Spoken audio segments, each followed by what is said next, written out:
is correct. Thank you. And it is so wonderful to be back over here for another Freedom Fest.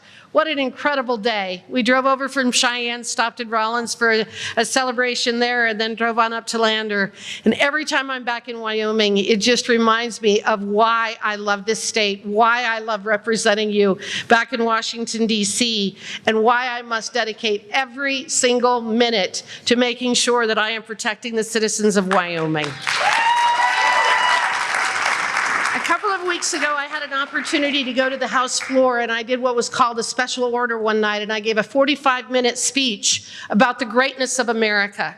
I am just absolutely fed up with people criticizing our country, attacking our country, claiming that we are something that we are not.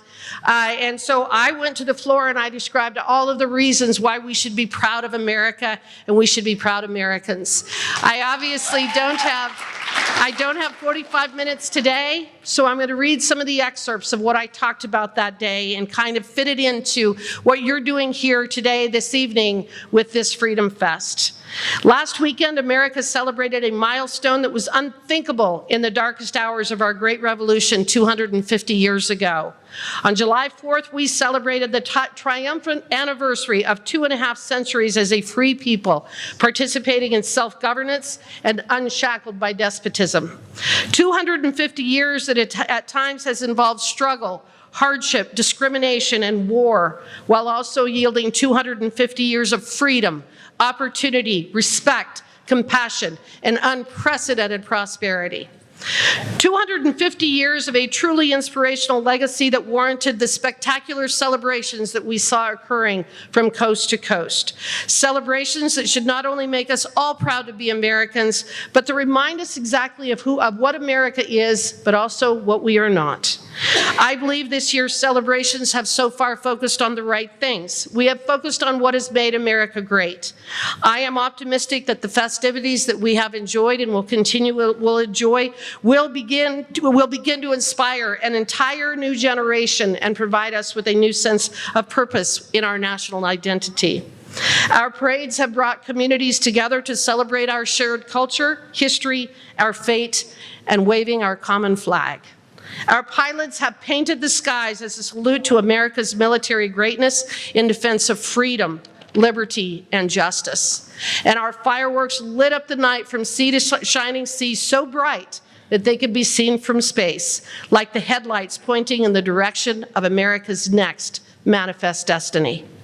I believe these high-octane expressions of American exceptionalism have left a generational impression in our national memory, inspiring a new wave of pride in our country again.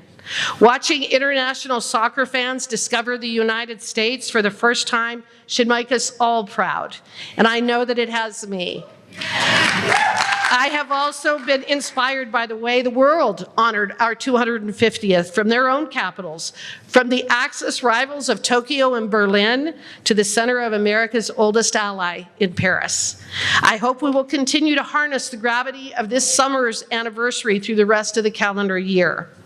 America 250 is a year-long anniversary worthy of a year-long celebration, and I hope you will continue to do so through the summer and fall.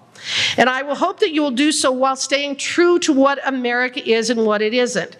We must resist the leftist dogma which dismisses America as none other than an irredeemable idea built on hypocrisy and oppression.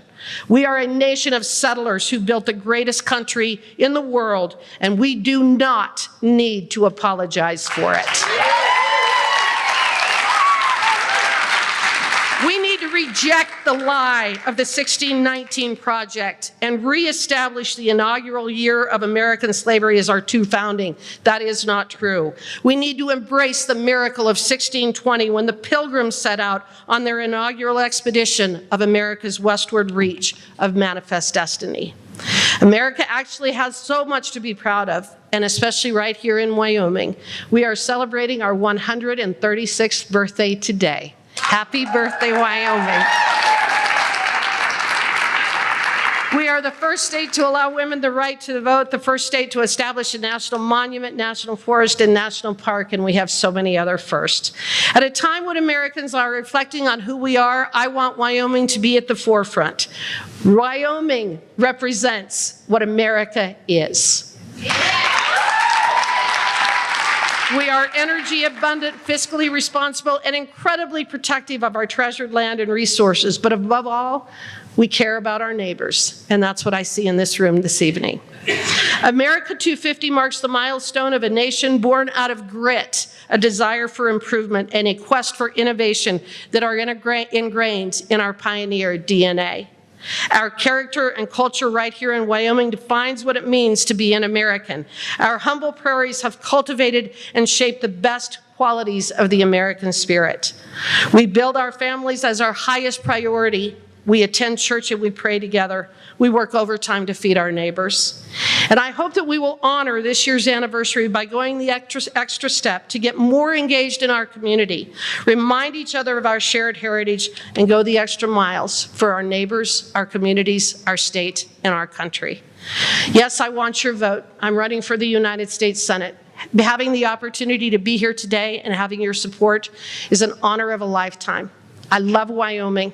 I love representing Wyoming. I love being your voice in Washington, D.C. Thank you for being here tonight. Thank you for putting this on and giving us this opportunity to come and speak with people who live in the greatest state in the nation.